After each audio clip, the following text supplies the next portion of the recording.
আজ আমি তৈরি করব রুই মাছের ঝাল বা পোনা মাছের ঝাল। গরমে একই জিনিস খেতে খেতে মুখটা কিন্তু মেরে যাচ্ছে, তাই জন্য ভাবলাম মাছটাকে ঠিক এইভাবে রান্না করা যাক, তাহলে কিন্তু খুব ভালো হবে। আর গরম ভাতে এই রেসিপি পেলে কিন্তু পুরো জমে যাবে। ফ্রিজ খুলতেই দেখলাম কিছু রুই মাছ পড়ে আছে, সেগুলোকে প্রথমে ম্যারিনেট করে নিচ্ছি। অল্প নুন দিয়ে দিলাম, এবার দিয়ে দিচ্ছি আমি অল্প হলুদ গুঁড়ো। এবার ভালো করে মাছটাকে মাখিয়ে রেখে দিচ্ছি 10 মিনিটের জন্য। এখানে কড়াইতে তেল দিয়েছি আমি, তেলটা ভালো মতো গরম হয়ে গেছে। এবার আমি আস্তে করে মাছগুলো ছেড়ে দেব। এবার কিছুক্ষণ আমি মাছগুলোকে লাল লাল করে ভেজে নিয়ে এবার তুলে নেব। আর এদিকে মাছ ভাজার সাথে সাথে আমি এদিকে একটা পেস্ট তৈরি করে নিচ্ছি, পেঁয়াজ আর আদার পেস্ট। মাছ ভেজে তুলে নেওয়া হয়ে গেছে। এবার আমি কড়াইতে শুকনো লঙ্কা আর তেজপাতা ফোড়নে দেব। আমি ফোড়নটা কিছুক্ষণ ভেজে নেব। এবার আমি এর মধ্যে গোটা জিরে ফোড়নে দেব। বেশ কিছুক্ষণ নাড়াচাড়া করার পরে সুন্দর গন্ধ বেরিয়ে এলে ফোড়ন থেকে আমি কিন্তু এখানে পেঁয়াজ আদার পেস্টটা দিয়ে দেব। মিডিয়াম ফ্লেমে রেখে আমি কিন্তু এটা কিছুক্ষণ নাড়াচাড়া করব।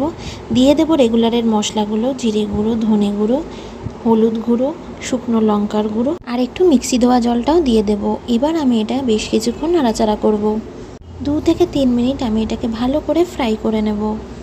ভালো করে মশলাটা আমি কষিয়ে নিচ্ছি যাতে এর থেকে তেলটা বেরিয়ে আসে।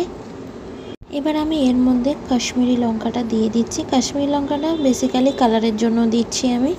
এবার আমি এটাকে 1 মিনিট ধরে কষিয়ে নেব। আপনাদের যাদের টমেটো থাকবে বাড়িতে তারা টমেটো দেবেন, আমার বাড়িতে টমেটো ছিল না বলে এখানে টমেটো সস দিয়েছি। এবার আমি এর মধ্যে স্বাদ মতো নুনটা অ্যাড করে নিচ্ছি।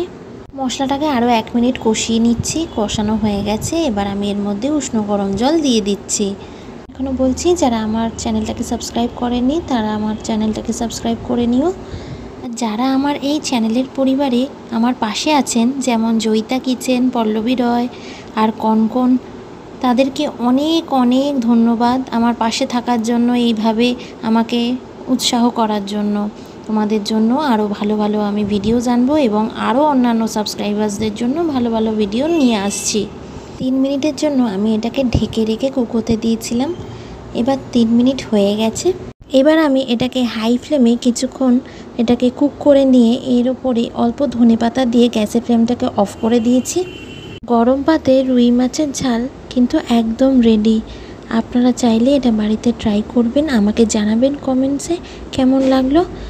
আর নতুন যদি সদস্য হন তাহলে অবশ্যই সাবস্ক্রাইব করবেন। আপনারা ভালো থাকবেন, সুস্থ থাকবেন। ধন্যবাদ।